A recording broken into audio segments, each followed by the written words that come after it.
Hey everyone, my name is Bill Somerville. I'm your host at OfferVault TV's brand new show, the Earnings Per Call Show. This is an interview style show where we will take industry titans, ask them a series of questions to help you generate more calls and more revenue. And today I have a very special guest, Anthony Paluzzi from over at PALO Media. Anthony, how are you, man? I'm good, dude. So I wanted to start it off, number one, prioritizing your tasks. We're in an industry that moves so quickly. There's so many moving pieces, especially to someone like you that's running, a network. You have so many different pieces that come into it, the advertiser side, also the affiliate side, operating procedures for your staff. How do you organize all of your tasks on a daily and on a weekly basis to get things done rather than just getting sucked into the old check email inbox, Facebook nonsense, and then just busy all day, but really have done no activities that are generating your company any types of revenue? That's a good question. So I would say when it comes to prioritizing and assigning and delegating and just creating overall tasks, they should all start with an overall mission, whether it be a yearly mission or quarterly, monthly, weekly, etc. As an agency or as an affiliate network, you should have some big, hairy, audacious goal, a BHAG. And so working towards that helps you build and prioritize the tasks that get you closer to that. And so when here at PALO, when we look at, and we're not the best at this, but we understand what needs to happen and the systems that we need to utilize to get towards the big goal here. And so when I look at prioritizing a task, I first look at what's the big goal and what are the goals that need to happen within that. And then what are the goals that need to happen within those. So sub goals upon sub goals, it sounds kind of just simple, but it's actually a lot of planning. And so making sure that you understand what the main mission is, and then breaking those tasks out, and then also delegating to the right individuals so then they can build tasks upon that. That's where I see task delegation and task and assigning task priorities.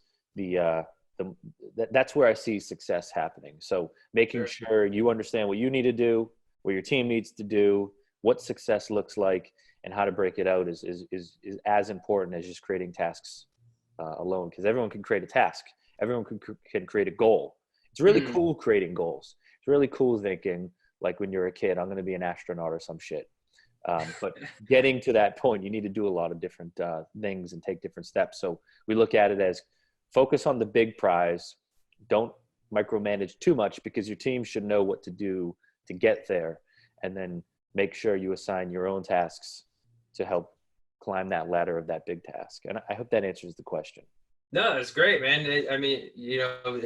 I think everyone has a different way of doing it. And even as we said, as we were getting ready to load this interview up, I'm like, hold on, give me a second. Let me shut down, Slack, Skype, Twitter, Facebook, all these different kind of, avenues that grab our attention, that throw all these urgent tasks at us and pull it away from the important tasks. Right. And I think that's one thing, that our staff over at Policy Mind, we're real stringent on is take a look at this task. Is it urgent or is it important? And do you know the difference between an urgent task and an important task? Because an urgent task can seem really important, dude, but really, what it is you just get sucked down this rabbit hole of, low revenue or no revenue producing activities that seem really urgent, when the reality is that it's just pulled you off course from getting what you need to get done. And that's why, we tell our guys on our morning meetings, and this isn't special, dude. What frog are you going to eat this morning? Right? What shitty task that you've been putting off that is incredibly important are you going to get in before the phones start firing up? Right. Yeah, I love that. So yeah, man, it's and one of the greatest things for me for keeping staff on pace is the / reminder on Slack. It's my favorite. Dude, Dude, they think I'm there. They think I'm watching. I hope none of them watch this meeting, but I just have we have like a KPI channel on Slack, like, hey, where are we, with your daily KPIs? And then on Wednesday, a reminder hits like, hey, where are we, with our weekly KPIs? Are we going to hit our goals or are we not going to hit our goals? I like that. Okay. Yeah. And the reminders, I'm sure everyone that I use reminders with, they fucking hate it. But it helps me, and I know it helps them because at least it's in their face. And then, and I guess one thing to what I said when it comes to setting a big mission, you got to get your team on board with that mission, or they're just going to be moving towards a mission that they don't care about, and they're not going to put in the effort. And so, like, we're mainly a remote company, and it's difficult at times to make sure everyone is on pace for their goals. Yeah. Or they're staying on track. But that doesn't mean just because you're remote, you can't set the tone in a where am I going with this?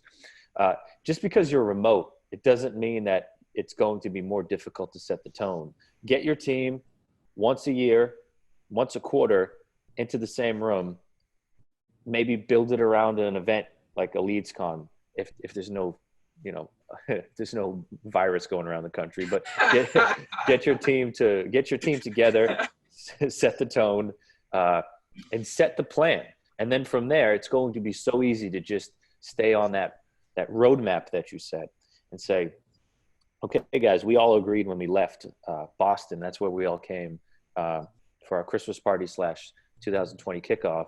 It was great seeing people from Southern Cal come up to Boston in December, but set that tone, set the plan, and then all those tasks should just fall into place because they know, is this urgent or is this not? What's my 80-20 here? So I just wanted to delve a little bit deeper into that, but yeah. And you know what? That actually made me think of something that I'm doing right now. One of the things that I stole from that guy in Southern California when I was watching his video on the paper called Blueprint, which annoyed me at first, but I found a lot of value in it, was his very annoying every 30 minutes reminder of what time it was, right? Oh, yeah. Pissed me off when I was first watching the videos. I'm like, man, it's annoying. Like, how does Gene allow that to happen? But I found a lot of value in it because I was like, if you find yourself in a rabbit hole, it's almost like it just wakes you up. So we're like 2 minutes from the top of the hour, and like as you were talking about him, I'm like, oh man, it's about to announce the time. I can't wait for any minute. Yeah, I got that from Gene as well. It's literally I'll go down a rabbit hole, and at times I would miss like 3 meetings, and I'd just be like, oh shit, I just cranked out 3 hours of content or ideas or strategy, and I don't know where I am right now. Like, what year is it? And so that little reminder, which I set on the top of the hour or every half hour, it saved my life so many times. I can't wait to hear it on your side. My computer's probably going to announce it too in the next one. It just hit 11. I just shut it down. Like as you were talking, I'm like, man, we want to take this out. But okay. Second this interview wraps up, like it will be going back on. Nice. So the half hour, an hour plus the Slack reminders, man, it's just a great way to keep myself and to keep anyone that I'm working with like on the straight and narrow of like, hey, are we accomplishing what we're going to be accomplishing? Because big tasks, man, for me, it's like if I could break it down into smaller tasks, then it really seems like it's attainable. But if you just look at a massive task, like, hey, we're going to build a pay-per-call network. Okay, like what's next? Exactly. Totally. We're going to move into leads, or we're going to move into calls, or we're going to implement a new system. It sucks. No one likes operations and systems, but they're necessary. Yeah. Me personally, like I like biz dev. I love hitting the phones. I hate this. Like the bane of my existence is like the MSA insertion order trudgery. Yeah, for sure. Just like, my brother, God bless him, he's an attorney, and he would probably roundhouse kick me in the head if he had heard this. But there have been times where I'm just like, I'm going to do redline this. Like, no, just let's go. Let's do it. Yeah, it would be cool to see an attorney roundhouse someone too, by the way. That'd be pretty badass. He would roundhouse for sure. All right, nice. A strong kick. So next thing I want to chat with you about, man, is you spoke with good friends of ours and good friends of yours as well, the team over at Ringba, about in your interview with Adam. I guess it was last year or maybe even the year before it, towards the tail end of Yeah, it that was a year, while tail ago. end of 2018. Yeah. Uh, Wonder if his he camera's talked, gotten higher. yeah, I don't think it could get much higher, man, unless he's Okay. just doing interviews like this now. Okay. All right. Possibility, but I don't know.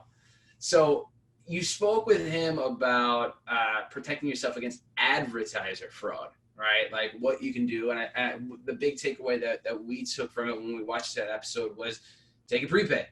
If you Yeah. don't like it, that's fine, but that's the easiest way to protect, your network and to protect your publishers that are expecting to get paid is to take a prepay from your advertiser. Now, I kind of want to flip that coin and say, what are you doing to protect yourself and protect your network from affiliate fraud? And I know last time you had spoken about, and it was hilarious, about this overseas ring that you infiltrated. Totally. I want to see how that's coming, dude. Are you part of the membership yet, or Yeah, I'm not going to give away too much because I'm still in there. Okay, all right.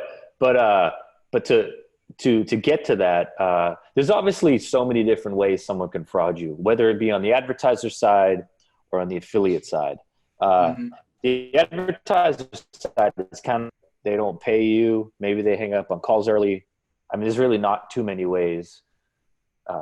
There's not a lot of ways that an affiliate can really just screw you, whether it be fraud or they just don't pay you.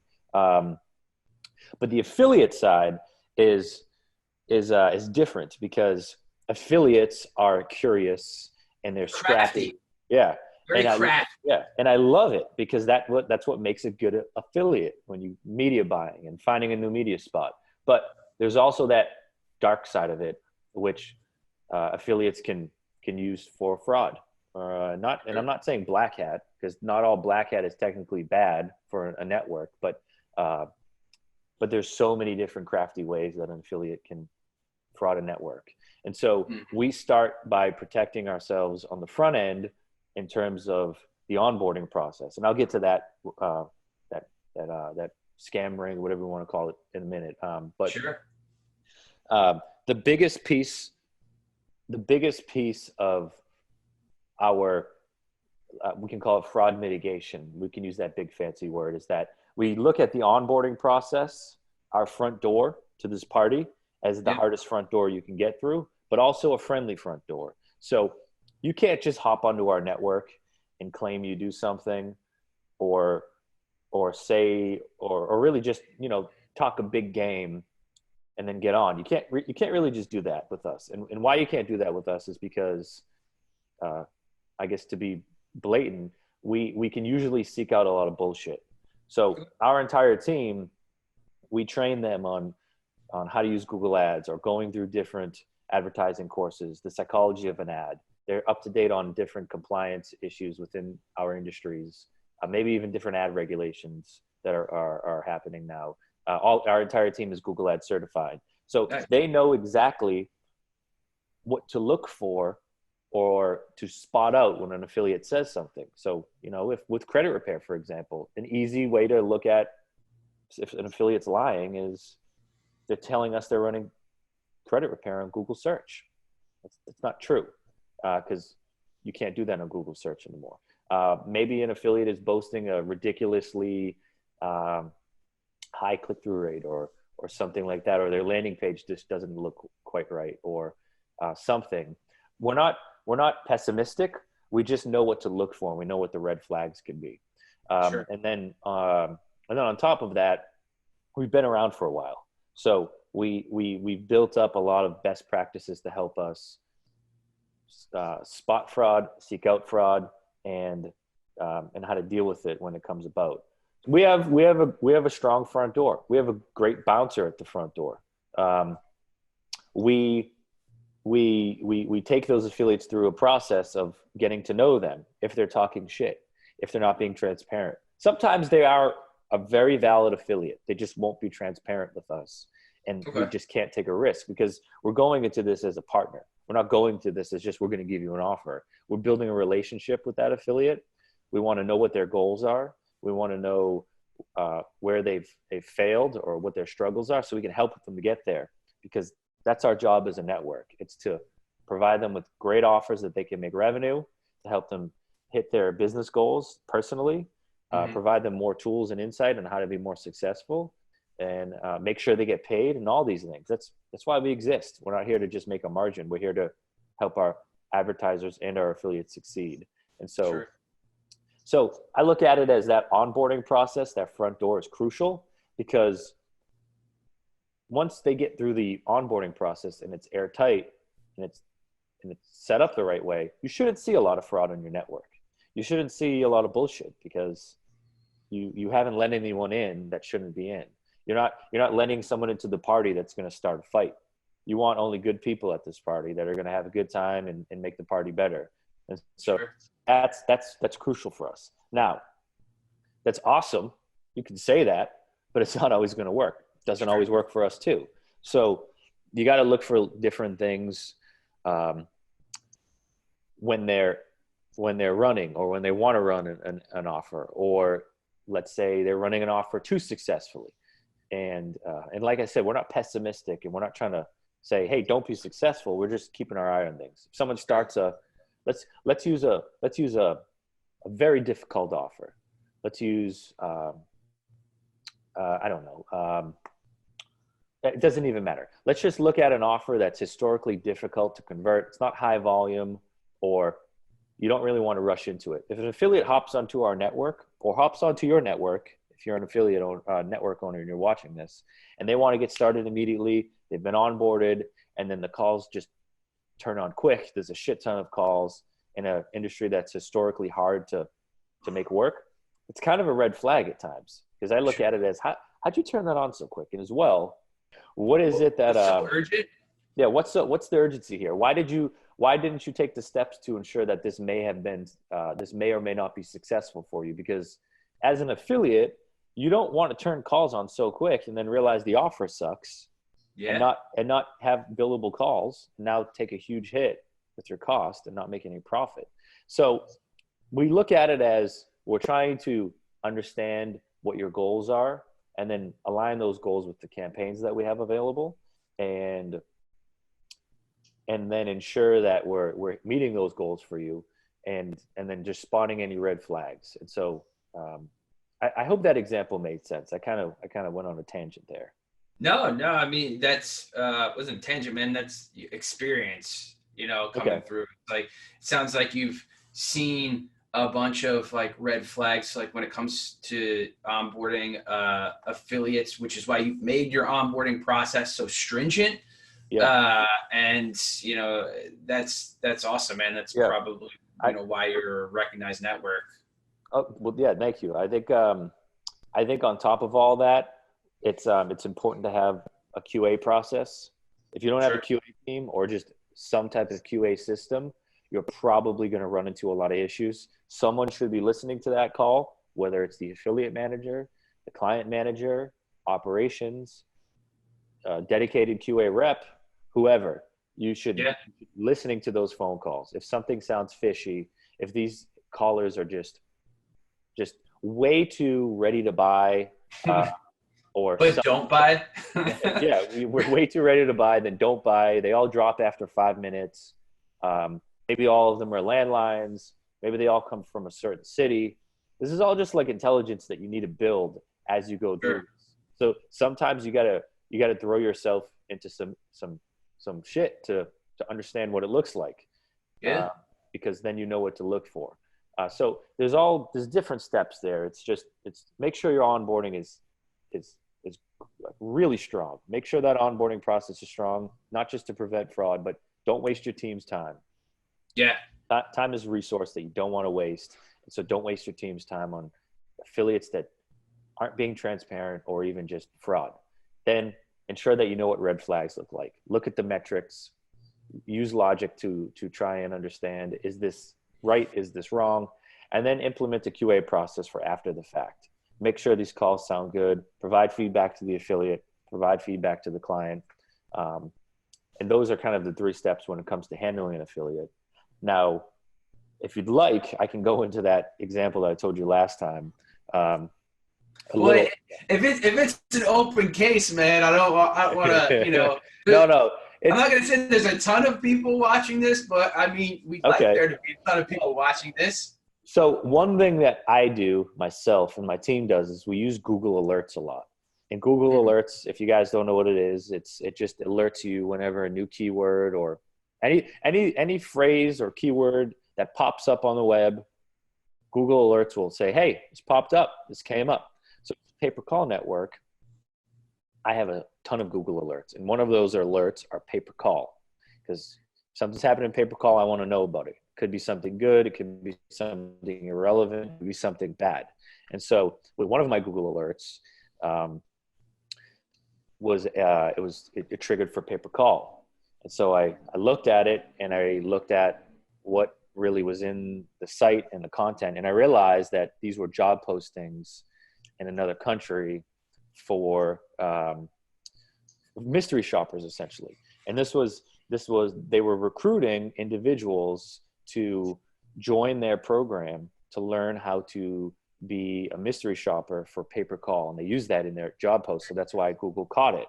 And so I looked at it, I went through it, and I realized they're paying people an hourly rate to learn this mystery shopping ring, learn this mystery shopping technique and join this ring of mystery shoppers.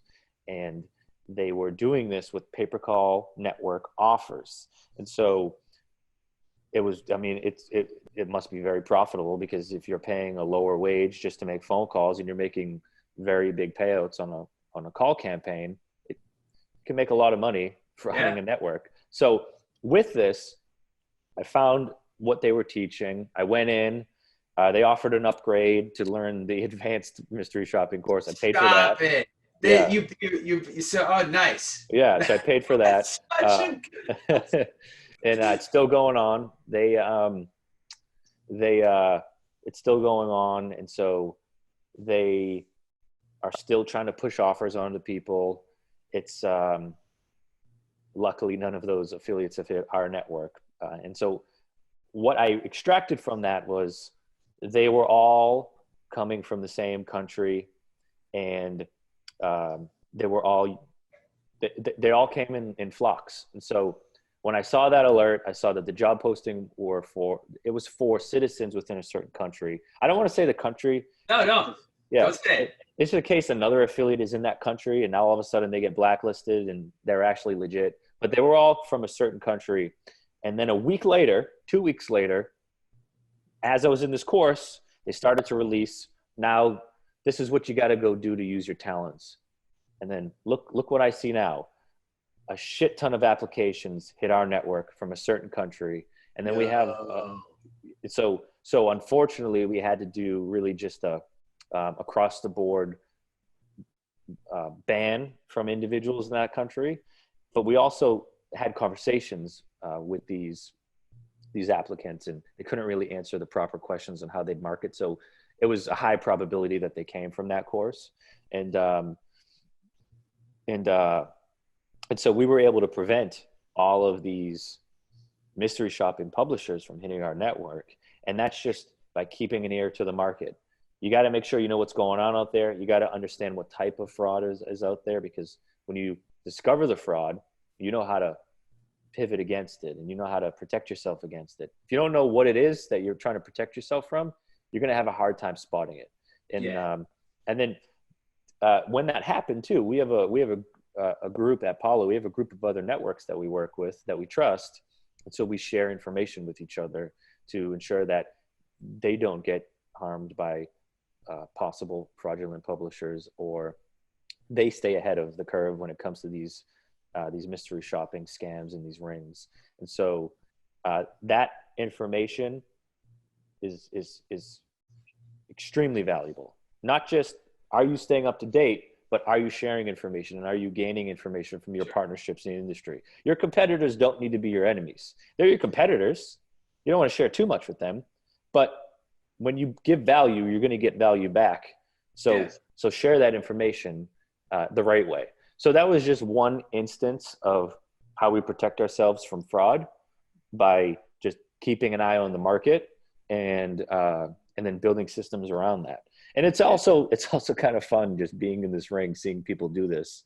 I'm sure, I wonder if they'll do an audit of their members after this, if they see it, but there's a lot of members in there, and it's just, it's kind of, I don't want to use the word cool, but it's cool to see the ideas that they think of, but then as well, be a mole and know that now we can protect ourselves from this.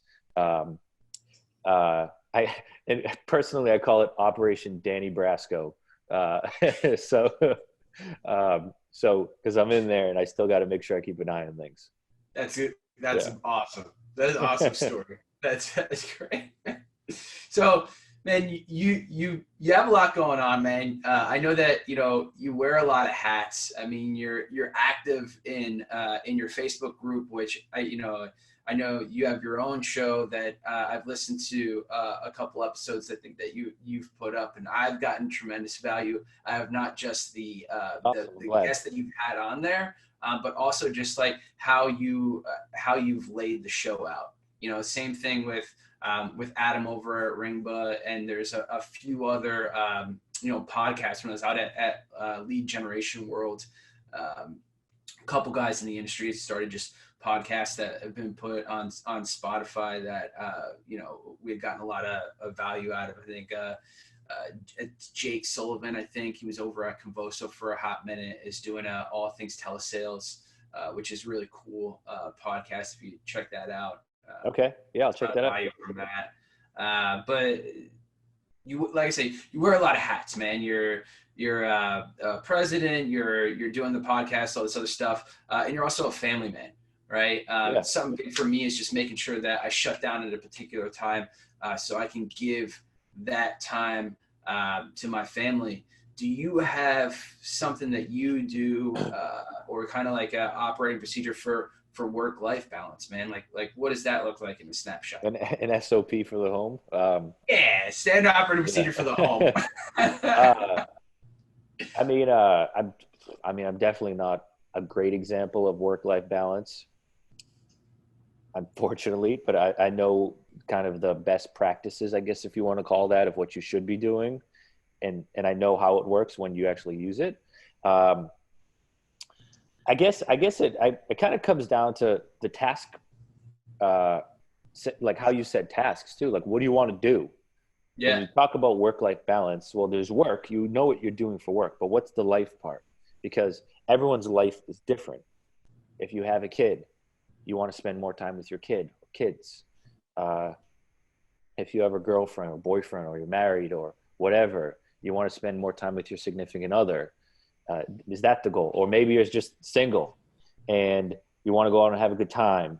It doesn't matter what the priority is. It matters what it is you want to do, because people just say, oh, I'm a single person, I'm a single dude, I don't own a home or whatever, and I don't have a lot of responsibilities. Well, you still should have a work-life balance, because you don't want to be working all the time and become like a troll in your company where you don't have a social life, and then you become like that awkward entrepreneur when you get out into the social world. So you should just define what you want to accomplish, and then from there, just turn off the other thing. So let's just say let's use our industry or our business. Just turn off Slack, turn off Skype. It sounds so easy, but just do it. It's kind of give me a little bit of an anxiety attack just thinking about it. Like your iPhone, turn your fucking iPhone off. Like it's that simple. Just it sucks because I want to be checking Slack. I want to be kicking ass on our goals. I want to stay on track, but you got to just turn shit off sometimes. You got to just take a break. Even if you have a great work-life balance, but you're stressed out, just disconnect. Like if I go into the mountains, or I don't know, if I go to the beach, or from 5 minutes down the road and I need a break, just turn your fucking phone off. It's that simple. Don't bring your laptop with you. Yeah. Maybe it's you get home at 6 o'clock, you go to the office at 9 o'clock, turn your phone off, turn everything off. I mean, turning your phone off sounds so simple, and it's so fucking major in terms of how big of an impact it has on work-life balance. But I think just figure out what you want and then turn off the distractions. If like that's one little hack that makes a big difference. If you want to call it a hack, it's not even a hack. It's just push the button on your phone. Tell your team too. Like if you have a team, tell your team, don't bother me. Don't be an asshole about it, but just be like, hey guys, this is time that's important to me. If you want to drop me an email or a Slack, I promise you I'll get back to it, but I'm not going to get back to it during these hours. Yeah. Set aside time in your schedule. I live off of my schedule. If you're not in my Google Calendar, you kind of don't exist during the workday. Or if you're on my team, or if you're in my Slack. If you're on Skype, I'll get to it. But if you need to, block off some time on Google Calendar. Set aside time for lunch. So don't let anyone step on that time. Maybe set a reminder to call that person that means a lot in your life, or set a reminder to just send a text to someone, or just set a reminder to get out of the office. Like I have a beautiful park across the street. When it gets warm out here, I like to go over there and take my calls, or I like to just go over there. Yeah. Just go. I'll leave my keys and my phone and my computer here. I'm obviously not going to bring my computer over there, but just go. So many people get stuck on it. Just do the shit you need to do and you'll be happier. Like when I don't have Wi-Fi and I don't have service, I get a little frantic at times in terms of, oh, fuck, I got to make sure everyone's doing this. But you don't have Wi-Fi? Yeah. Where the hell are you, dude? Maybe I'm in Boston. I'm not too far from the mountains. But like, just turn that shit off. That's kind of my recommendation. Just turn it off.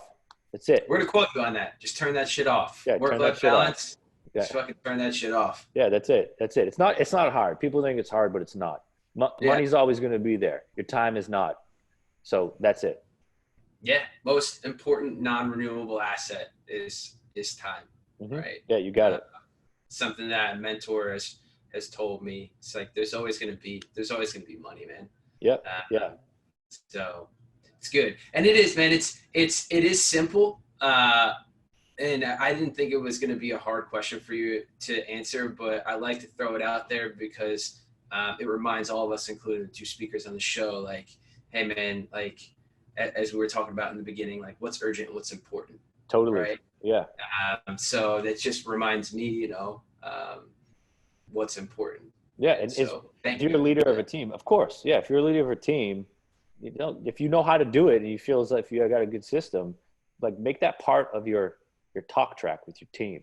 Because maybe you got a big ass goal and you have someone who hustles. Those are the people you want on your team. You want them to be focused and just ready to kick some ass. But sometimes you got to tell them, listen, you don't got to kick ass 24/7. You got the right mentality. Give yourself a break, take a breather, vent, detox your mind a little bit.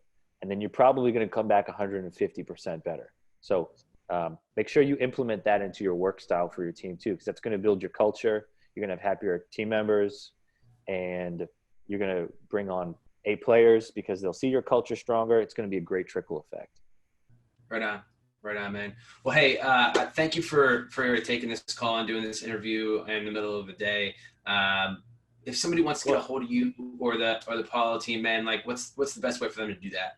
You can shoot me an email, anthony@palomediagroup.com. You can hit me up on Skype, Tony Paluzzi. I'm sure you'll include that spelling. You can hit up our website, palomobile.com.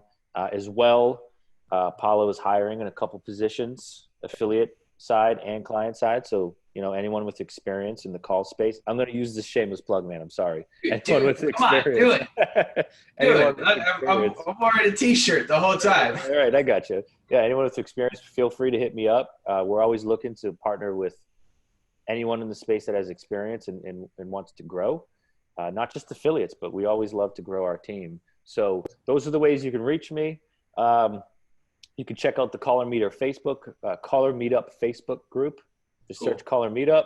Badass group for all kinds of knowledge in terms of growing your pay-per-call business. I'm plugging everywhere. I'm sure you'll put some resources. Just go. Just keep plugging. That's it, man. Those are going to be the best ways to find.